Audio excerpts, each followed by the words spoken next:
আসসালামু আলাইকুম। আমি এখন বানাবো একটু অন্য রকমের, যারা ভেন্ডির একটু ডিফারেন্ট টাইপের আইটেম পছন্দ করেন এটা চেষ্টা করে দেখতে পারেন। এটা একটা চাইনিজ রেসিপি, তেমন ভাজা পোড়ার কিছু নাই, শুধুমাত্র সসটা গরম করে নেওয়া ছাড়া, খুব কম তেলের ব্যবহার, খাইতে অসাধারণ। অনেকে হয়তো মনে করেন কেমন লাগবে, না ভেন্ডিটা পুরাপুরি সিদ্ধ হয় এবং খাইতে আসলেই অসাধারণ।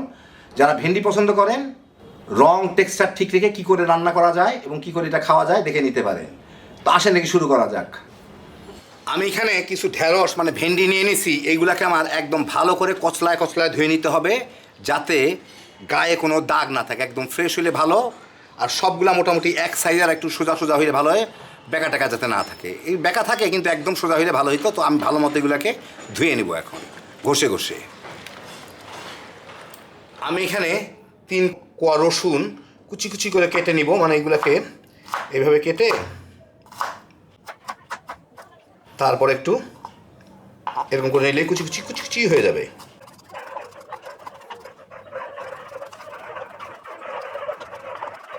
দেখেন কয়েক সেকেন্ডের মধ্যেই ফাইন কুচি কুচি হয়ে গেল রসুনগুলা। এখন আমি কটা লাল মরিচ এইভাবে কেটে নিব বড় বড় করে, আমার যতদূর প্রয়োজন। আমরা নর্মাল যেভাবে মরিচ কাটি আর কি, এই যে এরকম করে কেটে নিব আমি আর কি। আমি এখন একটা সস বানায় নিব। এখানে আমি 1 টেবিল চামচ সয়া সস নিছি, এর মধ্যে 1 টেবিল চামচ অয়েস্টার সস দিব। এটা ভেজিটেরিয়ান অয়েস্টার সস, ঘরে তৈরি। কেউ তৈরি করতে চাইলে ডেসক্রিপশনে লিঙ্ক থাকবে, দেখে নিতে পারেন। এটা 100% হালাল।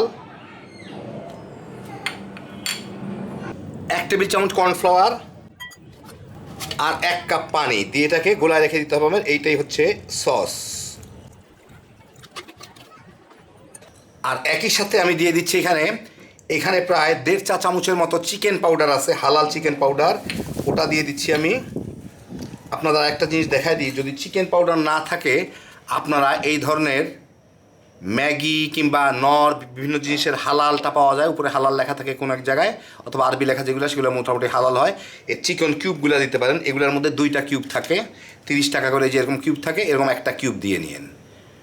চিকেন স্টক যেটাকে বলে আর কি, তার একটা কিউব দিয়ে নিতে পারেন।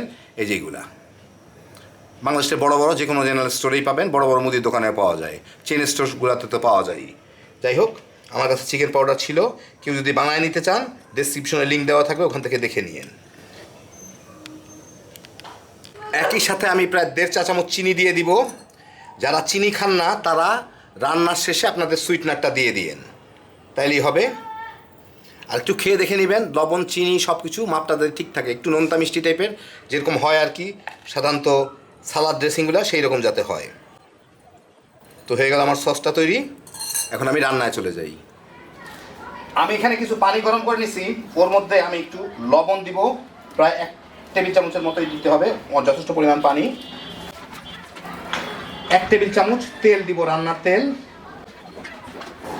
একটু মিশিয়ে দেই। এর মধ্যে আমার ঢেঁড়সগুলা দিয়ে 3-4 মিনিট সিদ্ধ করে নিতে হবে। বলক আসার পরে অন্তত 3-4 মিনিট জাল দিতে হবে আমার এটাকে।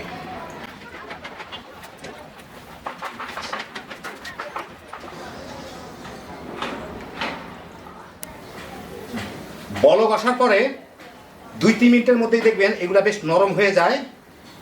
এখন আমি চুলার জালটা বন্ধ করে দিব, দিয়ে এইগুলাকে আমি তুলে নিব। নিয়ে ঠিক পাশেই আমি একটা গামলার মধ্যে ঠান্ডা পানি রাখছি, তার মধ্যে দিয়ে দিতে হবে, এটা যাতে ওভারকুক না হয়ে যায়। সেই জন্য আমি এখান থেকে তুলে তুলে এর মধ্যে দিয়ে দিই। সাথে সাথে এই যে ফেনা টানা কিছু থাকবে না, এটা ধোয়াও হয়ে যাবে। বাস একটু ঠান্ডা হইলে তারপর আমি আপনাদের বাকিটুকু দেখাচ্ছি। এই 2-4 মিনিট লাগবে ঠান্ডা হইতে। আর এগুলোকে ভালো মতো একটু ধুয়েও নিব এই পানিতে। ঢেঁড়সগুলা কিছুটা ঠান্ডা হওয়ার পরে আমি এগুলাকে এই মাথাটুকু আর আগাটুকু কেটে নিব, নিয়ে একটা প্লেটের মধ্যে সুন্দর করে সাজায় রাখতে হবে। এই যে দেখেন, এরকম কাটলাম, এরকম কাটলাম। সবগুলা ঢেঁড়স এইভাবে কেটে নিতে হবে, পারলে সমান করে।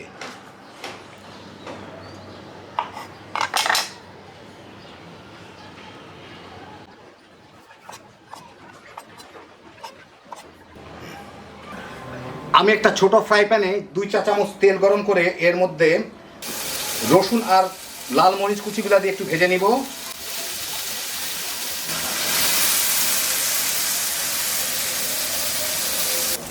এই 1 মিনিটেরও কম সময়ের মধ্যে দেখেন রসুনগুলা বাদামি হওয়া শুরু করছে, খুব দ্রুত বাদামি হয়ে যায়। হাই হিটে আমি ভাজতেছি। এখন এর মধ্যে আমি ওই যে সব কিছু মিলা রাখছিলাম ওইটাকে আবার একটু গুলায় এর মধ্যে দিয়ে দিব। কর্নফ্লাওয়ার সাধারণত তলে গিয়ে জমে থাকে, সবাই একটু খেয়ে দেখে নেবেন লবণ চিনি কিছু লাগবে নাকি।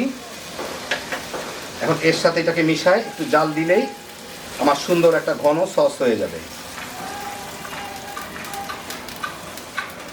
মিনিট 2 মধ্যে এটা ভালো মতো ফুটে উঠছে, আমার সসটা রেডি। আমার চুলার জালটা বন্ধ করে এখন আমি